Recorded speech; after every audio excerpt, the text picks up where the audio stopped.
Okay, this is probably one of the coolest things that I maybe have done in the past couple of years.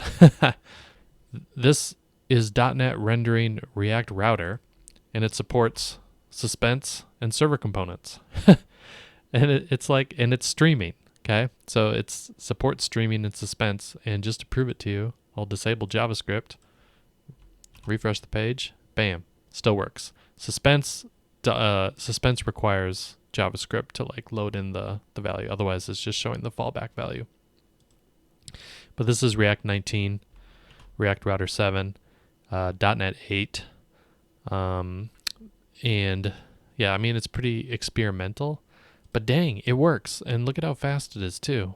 See the request finished after 2 seconds, because that's my timeout. Obviously, the time is going to be 2 seconds, but let's say, for example, we don't do this, 0 and 0, so they'll be immediate. So one thing is that once you do this, you have to rebuild, because this is running against React Router server output. So in production mode, right? Because SSR usually you do in production. And I think restart the .NET server. There we go. Okay. So now in this case, oh, here we go. It was the first one. Yeah. So this one is 391 milliseconds. Okay. So that is that's a cold startup, right? 391. It's the very first request, which is the request that actually initializes the runtime, the embedded JavaScript runtime. Okay, that time. So this should be warm now. There we go. 34 milliseconds. Bam. So that's 391, 34 milliseconds. Cool.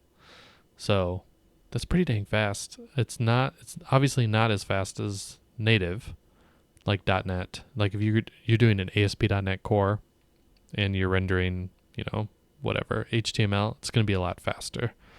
But this is still way faster than previous kinds of methods to do this. This actually makes it like actually viable. And with this, you don't need a backend for front end. So what's crazy about this, and I don't have an example set up yet, is that from the loader that executes in React Router in SSR, I can call my .NET code natively here, and it will you can generate the code for it here. Dynamic.NET from JavaScript. Do all this stuff. Import .NET. And now you can load. So these are the specific frameworks, and then you can import your .NET packages and call them like this. Most types are marshaled, blah blah blah. But you can also create .NET modules for node.js. So this is you can go even farther. And then when you do that, you can do require, here's my module, and then exported APIs are projected as properties on the loaded module object. So anyway, pretty cool stuff. This is the Node API for .NET.